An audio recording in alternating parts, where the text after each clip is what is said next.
दोस्तों, आज की कहानी आपको ले जाएगी एक ऐसे गांव में जहां लोग अब भी मानते हैं कि कुछ पुरानी तांत्रिक शक्तियां जीवित हैं। कहते हैं अगर अमावस की रात कोई गलत काम हो जाए तो उसकी गूंज पीढ़ियों तक पीछा करती है। यह कहानी है वशीकरण की, जो शुरू होती है एक शांत गांव से पर खत्म डर की हद पर। गांव रामगढ़ में सब कुछ सामान्य था। खेतों में सरसों की फसल झूम रही थी और शाम ढलते ही लोग अपने घरों में लौट आते थे। लेकिन पिछले कुछ हफ्तों से गांव के चारों ओर का माहौल अजीब सा हो गया था। खेतों के पास की पगडंडी पर रात को अजीब आवाजें सुनाई देती थीं।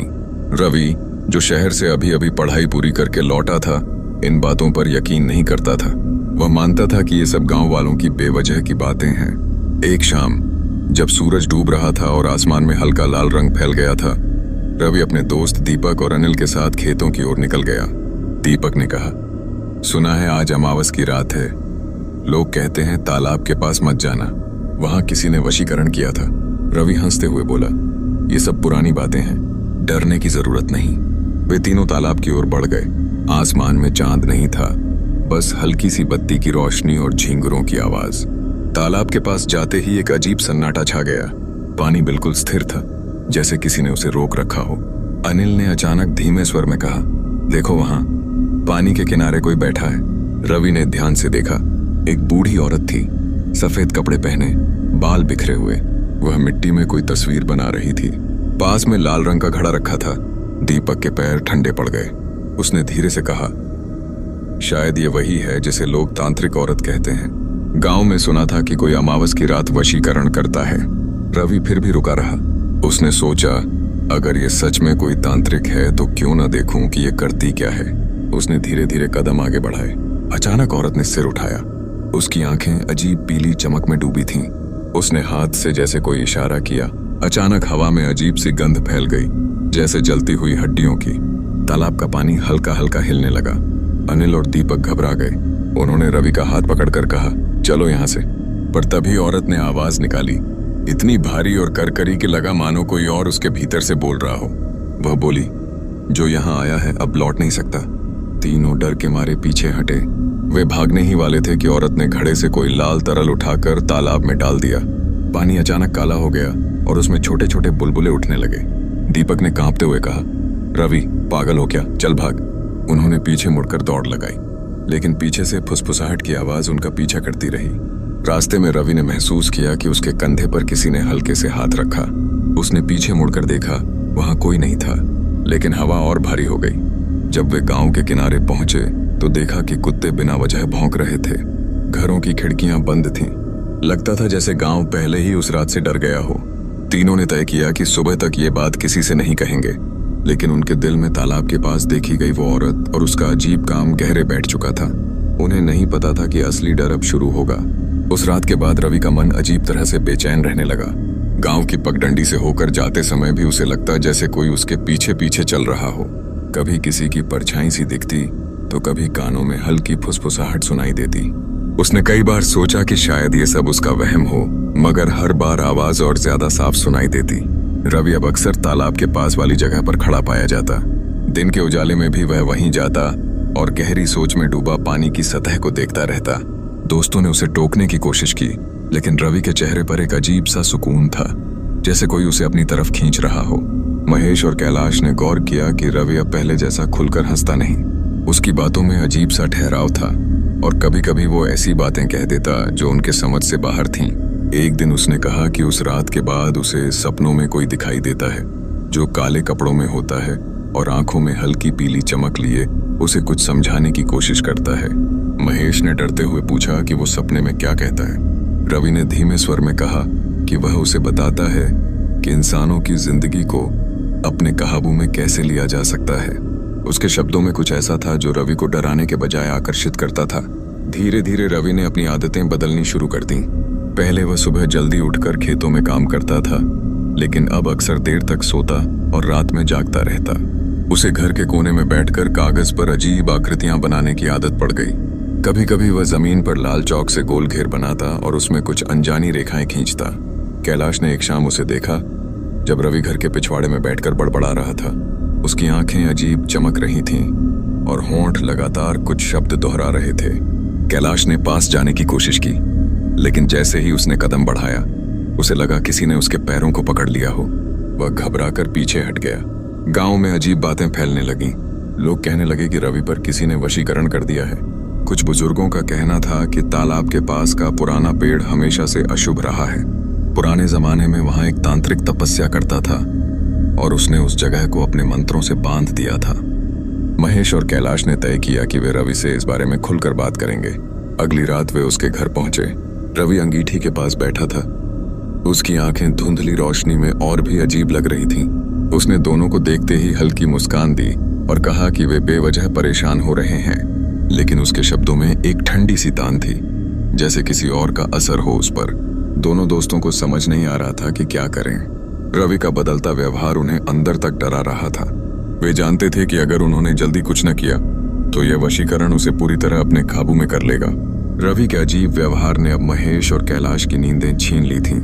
दोनों ने तय किया कि अगर उन्होंने इस रहस्य का पता नहीं लगाया तो रवि पूरी तरह किसी अनजाने जाल में फंस जाएगा। अगली सुबह सूरज निकलने से पहले ही महेश कैलाश के घर पहुंचा। दोनों ने तालाब के पास वाले पेड़ के बारे में गांव के बुजुर्गों से जानकारी लेने का निश्चय किया। रास्ते में वे सोचते रहे कि रवि के साथ जो कुछ हो रहा है उसका जवाब सिर्फ उसी जगह छुपा हो सकता है जहां से यह सब शुरू हुआ था। गांव के सबसे बुजुर्ग व्यक्ति रामलाल अपनी चौपाल पर बैठे थे। महेश ने उन्हें पूरी बात बताई।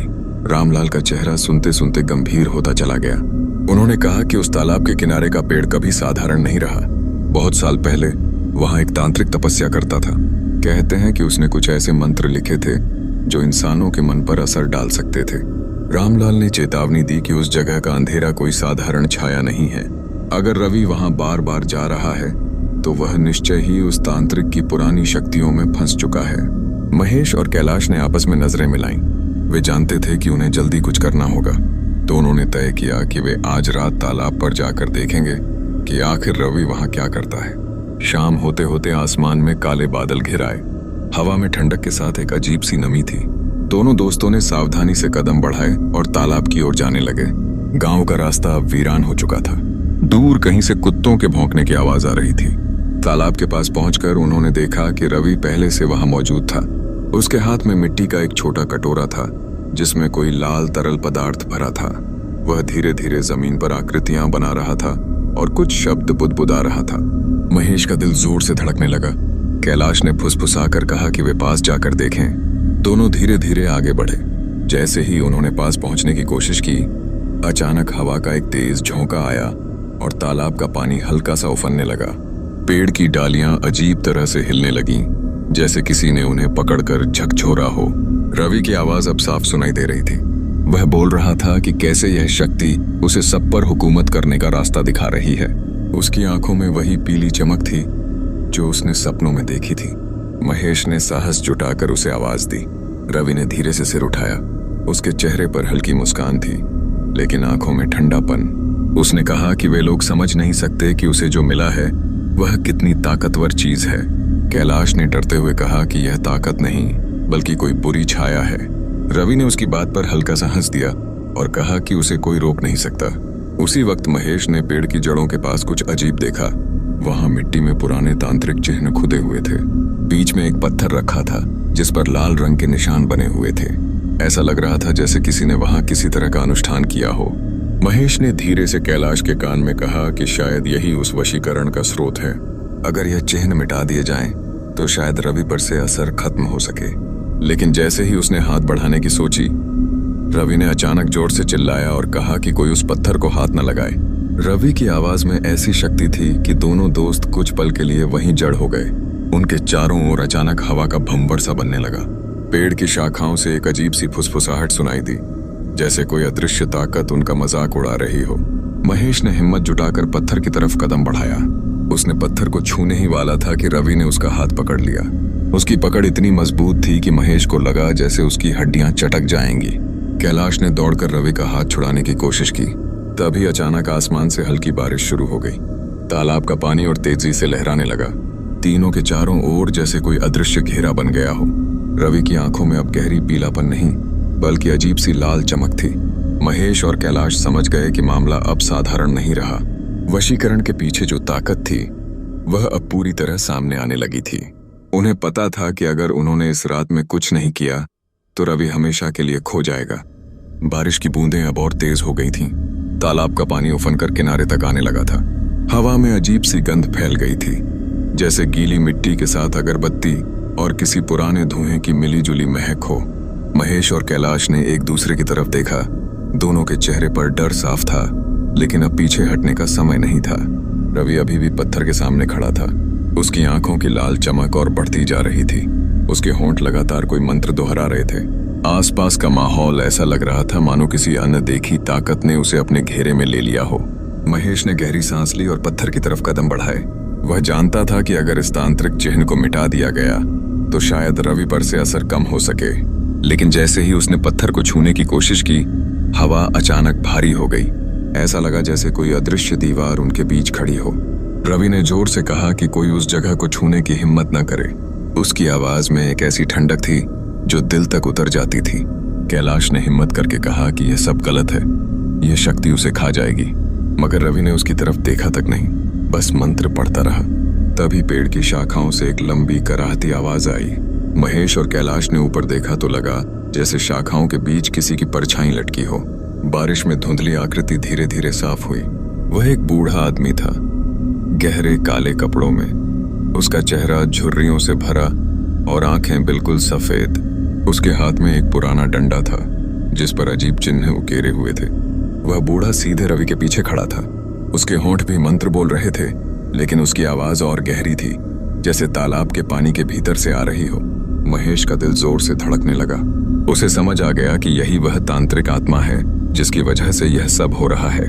उसने कैलाश की तरफ देखा और धीरे से कहा कि अगर हमें रवि को बचाना है तो हमें हिम्मत दिखानी होगी।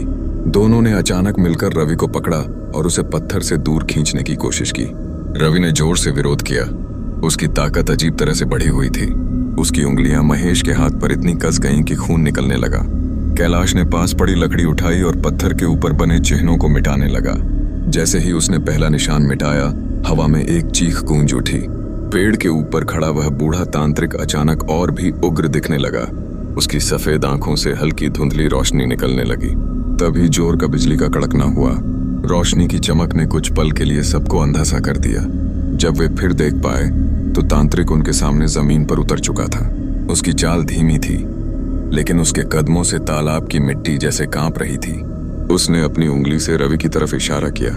रवि अचानक निढाल सा होकर जमीन पर गिर पड़ा। महेश ने उसे अपनी गोद में संभालने की कोशिश की।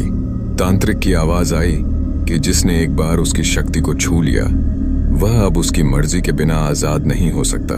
कैलाश ने हिम्मत करके पत्थर उठाया और उसे तालाब में फेंक दिया। पानी में पत्थर गिरते ही तालाब की लहरें तेज हो गईं। बूढ़ा तांत्रिक गुर्राया और उसकी आकृति धीरे धीरे धुंधली होने लगी। बारिश अब और तेज हो चुकी थी। महेश ने देखा कि रवि धीरे धीरे होश में आने लगा है। उसकी आंखों में अब कोई चमक नहीं थी, बस थकान और डर था। तांत्रिक ने आखिरी बार उन्हें घूरा। उसकी आंखों में ऐसी नफरत थी मानो उसने उन्हें याद कर लिया हो। फिर उसकी आकृति अचानक गायब हो गई। बस बारिश और तालाब की आवाज रह गई। तीनों दोस्त कुछ पल तक वहीं खामोश बैठे रहे। उनके चारों ओर अंधेरा और पानी की आवाज थी। वे जानते थे कि यह लड़ाई अभी खत्म नहीं हुई है। तांत्रिक गया तो है, लेकिन उसका असर शायद पूरी तरह से खत्म नहीं हुआ। महेश ने कैलाश से कहा कि उन्हें अब किसी पंडित या जानकार से मदद लेनी होगी। रवि के चेहरे पर थकान के बावजूद हल्की राहत थी, लेकिन उसकी आंखें बता रही थीं कि उसने जो देखा वह उसकी यादों से कभी नहीं मिटेगा। बारिश धीरे धीरे थम चुकी थी, लेकिन तालाब के चारों ओर का माहौल अब भी डर से भरा था। रात गहरी हो चुकी थी। आसमान में बादल छूटने लगे थे और चांद का धुंधला सा टुकड़ा बादलों के बीच से झांक रहा था। महेश, कैलाश और रवि तालाब के किनारे भीगे और थके बैठे थे। रवि की सांसें अब धीरे धीरे सामान्य हो रही थीं, लेकिन उसके चेहरे पर एक अजीब सी बेचैनी थी। वह बार बार तालाब के पानी को देखता, जैसे किसी अदृश्य खिंचाव से बंधा हो। महेश ने उसके कंधे पर हाथ रखा और कहा कि अब उन्हें यहाँ से निकलकर सीधे किसी जानकार के पास जाना होगा, वरना यह ताकत फिर वापस आ सकती है। तीनों ने बड़ी मुश्किल से अपने पैर संभाले और गांव की तरफ चल पड़े। रास्ते में हर पेड़, हर झाड़ी जैसे उन्हें देख रही थी। पत्तियों पर बारिश की बूंदें चमक रही थीं, लेकिन उस चमक में भी डर छुपा था। गांव पहुंचकर वे सीधे पुराने मंदिर में गए। मंदिर में दीपक की हल्की लौ टिमटिमा रही थी। वहां बैठे पंडित जी ने तीनों को देखकर पूछा कि इतनी रात को वे क्यों आए हैं। महेश ने पूरा किस्सा सुनाया, तालाब, पत्थर, तांत्रिक और रवि पर हुआ असर। पंडित जी कुछ पल सोच में डूबे रहे, फिर बोले कि यह जगह सच में पुरानी तांत्रिक विद्या का अड्डा थी। कोई शक्ति अब भी वहां बंधी हुई है और जिसने उसे छुआ वह उसके जाल में फंस सकता है। उन्होंने कहा कि अब आखिरी काम बाकी है। उस पेड़ के नीचे जो तांत्रिक चिन्ह बने हैं उन्हें पूरी तरह नष्ट करना होगा और तालाब के पानी से शुद्धिकरण करना होगा, तभी यह वशीकरण हमेशा के लिए टूटेगा। सुबह होने का इंतजार किए बिना वे चारों फिर तालाब की ओर निकल पड़े। हल्की ठंडक और नमी अब भी हवा में थी। सूरज की पहली किरणें बादलों के बीच से झांक रही थीं। तालाब पर पहुंचकर उन्होंने देखा कि पत्थर जहां फेंका था वहां पानी अब बिल्कुल शांत था। पेड़ के नीचे बने तांत्रिक चिन्ह बारिश के बावजूद आधे आधे दिखाई दे रहे थे। पंडित जी ने मंत्र पढ़ना शुरू किया। उनकी आवाज गहरी थी, लेकिन उसमें एक स्थिरता थी जो हिम्मत देती थी। महेश और कैलाश ने लकड़ी के टुकड़ों से मिट्टी पर बने सारे चिन्ह मिटाने शुरू किए। रवि पास खड़ा सब देख रहा था। उसके चेहरे पर डर अब भी था, लेकिन धीरे धीरे उसमें उम्मीद भी झलकने लगी। जैसे ही आखिरी चिन्ह मिटा, अचानक पेड़ की डालियों से फिर वही कराहती आवाज आई। एक ठंडी हवा का झोंका आया और तालाब की सतह पर हल्की सी लहर उठी। ऐसा लगा जैसे कोई अदृश्य ताकत आखिरी कोशिश कर रही हो खुद को बचाने की। पंडित जी ने जोर से मंत्र पढ़ा और अपनी थाली में रखा पवित्र जल चिन्हों वाली जगह पर छिड़क दिया। हवा में अचानक एक तीखी सी गंध फैली, फिर सब कुछ शांत हो गया। पेड़ अब स्थिर खड़ा था और तालाब का पानी चांदनी में चमकने लगा। रवि के चेहरे पर जैसे किसी ने बोझ उतार दिया हो। उसकी आंखों में अब कोई अजीब चमक नहीं थी। वह धीरे धीरे जमीन पर बैठ गया और चुपचाप तालाब की ओर देखता रहा। महेश और कैलाश ने उसकी पीठ थपथपाई। उन्होंने महसूस किया कि उनके दोस्त की सांसें अब पूरी तरह सामान्य थीं। पंडित जी ने मुस्कुराकर कहा कि अब यह शक्ति खत्म हो चुकी है, लेकिन रवि को कुछ दिनों तक उस जगह से दूर रहना होगा। सूरज अब पूरी तरह निकल आया था। पेड़ की छाया जमीन पर फैल रही थी, पर अब उसमें कोई डर नहीं था। तालाब का पानी भी बिल्कुल साफ दिख रहा था। तीनों दोस्त पंडित जी के साथ वापस गांव की ओर चले। पीछे मुड़कर देखते समय रवि ने तालाब को आखिरी बार देखा। उसके चेहरे पर हल्की मुस्कान थी, जैसे वह खुद को नई जिंदगी में कदम रखते देख रहा हो। गांव में पहुंचकर सबने उन्हें देखा तो चैन की सांस ली। रात के उस भयानक अनुभव के बाद अब सब सामान्य लगने लगा था। रवि ने अपने दोस्तों का हाथ पकड़कर कहा कि अगर वे उसका साथ न देते तो शायद वह कभी वापस न आ पाता। महेश ने मुस्कुराते हुए कहा कि दोस्ती का मतलब ही यही है, कठिन वक्त में साथ देना। कैलाश ने भी सिर हिलाया। तीनों ने तय किया कि अब वे कभी उस तालाब के पास नहीं जाएंगे, चाहे कोई भी वजह क्यों ना हो। उस दिन से गांव के लोग भी तालाब और उस पेड़ के पास जाने से बचने लगे। पंडित जी ने वहां छोटा सा दीपक रखकर पूजा करवाई ताकि उस जगह की नकारात्मक ऊर्जा खत्म हो सके। रवि अब फिर से अपने पुराने जीवन में लौट आया। उसकी हंसी फिर से गूंजने लगी और खेतों में उसका काम पहले जैसा हो गया। लेकिन कभी कभी रात के सन्नाटे में जब हवा में हल्की सी सरसराहट होती तो उसे तालाब के किनारे खड़ा तांत्रिक याद आ जाता। वह सोचता कि शायद कुछ कहानियां हमेशा पूरी तरह खत्म नहीं होती, लेकिन अब उसके दिल में डर नहीं था, क्योंकि उसे पता था कि सच्चाई और हिम्मत हमेशा अंधेरे से बड़ी होती है।